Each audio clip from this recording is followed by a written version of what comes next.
Court challenge to Florida's Don't Say Gay is thrown out by a judge. We ask, what's next? A federal court in Florida dismissed a challenge to the state's Don't Say Gay law last week, but left open the possibility that the case could be refiled in the future. In a 25-page opinion issued last Thursday, District Judge Allen Winsor, who was appointed to the bench by former President Donald Trump, found the plaintiffs Equality Florida, Family Equality, and a group of teachers, students, and parents had not established standing to file the case. Winsor said, quote, "The principal problem is that most of the plaintiffs' alleged harm is not plausibly tied to the law enforcement so much as to the law's very existence," end quote. He stated that no injunction issued by a court could resolve that issue. The plaintiffs could refile the suit at a later time, but must first meet additional thresholds. The ruling came in response to motions filed by Equality Florida and Family Equality requesting discovery in the case filed in April. The court had prevented discovery or the process of gathering information in the case via deposition and examination of the evidence, saying that the plaintiffs had yet to show that they had standing to file the case.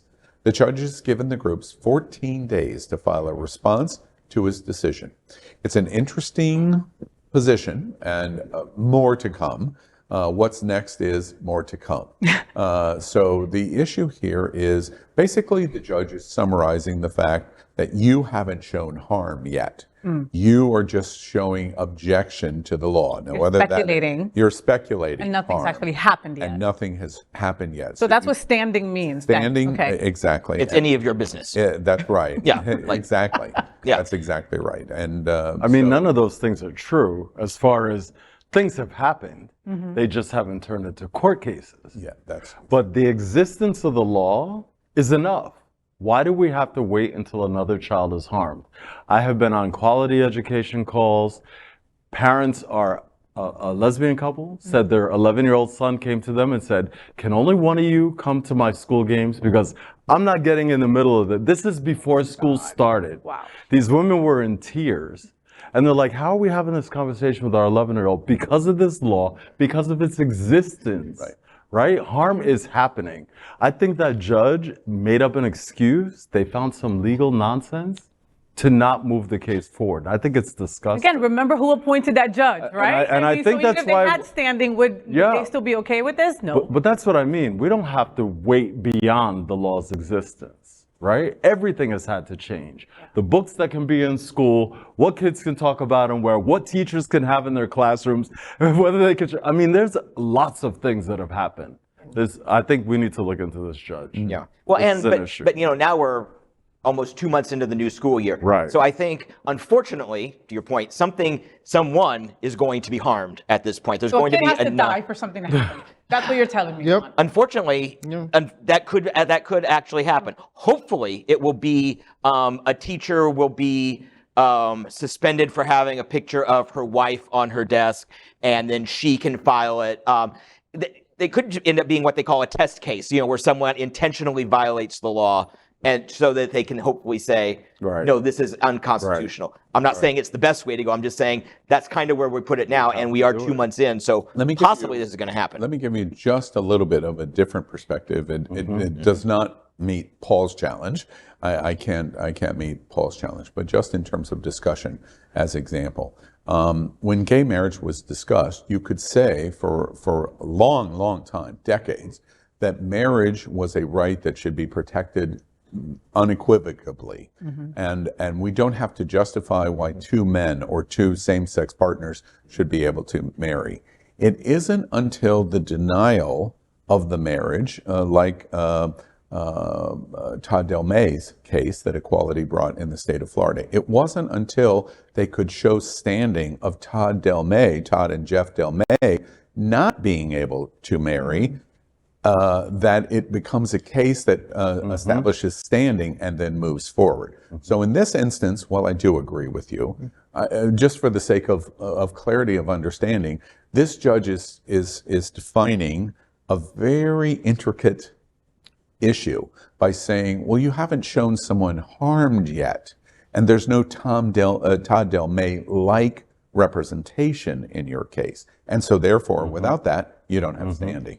The next of what's next is going to be, okay, now we're going to find the standing. And that's why the judge is saying, well, bring it back, because you are going to be able to bring it back because you're going to show, God forbid someone die over it, but stickers or photos on desk, etc. Then you'll have standing to hear the case. And it'll move beyond whether this law was right or wrong, and then it moves into who is harmed. And then the courts will relook at it again. I actually have two thoughts. I am curious, as Faye kind of mentioned earlier, what exactly would they define as harm? Because it may not be physical, but there's still many ways that anyone, especially LGBTQ staff and students, can be harmed. If they feel like they can't be themselves, if they feel like they have to be isolated, or... Can I give you the most obvious example? Yeah. If you are a junior high school student, let's say, and you're being bullied because you're gay, you're a 250-pound eighth grader who is gay and going through a whole kind of gamut of issues, but the pinnacle of the bullying is being gay, and you don't have a safe space in your school, you don't have a counselor or teacher that can help you navigate it, and that student commits suicide, now you have harm. And that will be the argument. Unfortunately, that's Faye's point.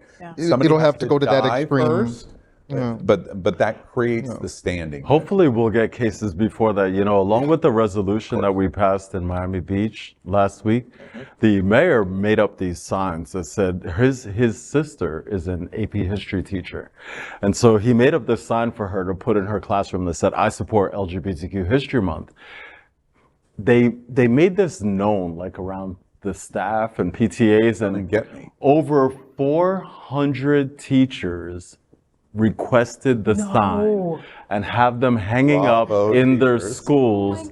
And people, like, they couldn't make them fast enough that people were like, I'm putting it up. Like, let them do something to me. Yeah. Is there a rainbow on the sign? The letters are rainbow. Like, I am in support. It's all rainbow colors the whole time. You actually addressed the second point I was questioning, like what would be the next solution and who exactly internally within the education system is supporting it. And to see that kind of solidarity is exactly what we need to see. It needs to come from the teachers. I was shocked. We thought maybe 5 people. It was 400. like in 2 days, it was like over 400 people. They were like, we can't make the sign. Kudos to those teachers, because I would be afraid I'm losing my job. And they are, but like they don't want a kid to die. Yes, exactly. You know? And as much as we applaud that action, let's criticize the school board equally on the other side. It was a horrendous decision of that 7-1 decision to say, no, we can't have an educational focus of LGBTQ History Month. We do it for Black community, we do it for women,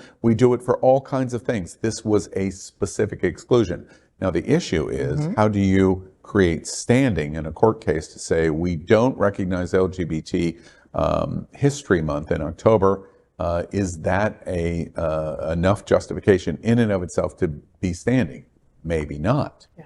But now a teacher, in this instance, and we applaud the initial teachers, we applaud Miami Beach in the push of it. Miami Beach has stood up against Miami-Dade County schools just magnificently, in my opinion, and let them fire a teacher. Fire a teacher over putting up that sign. Now we have standing, because you're going to go back to the court. Okay, got a solution. And it's the Todd Del May in gay marriage. That's what's going to happen next. So this is not good news on the court decision, but it's far, far from over. Yeah, not over.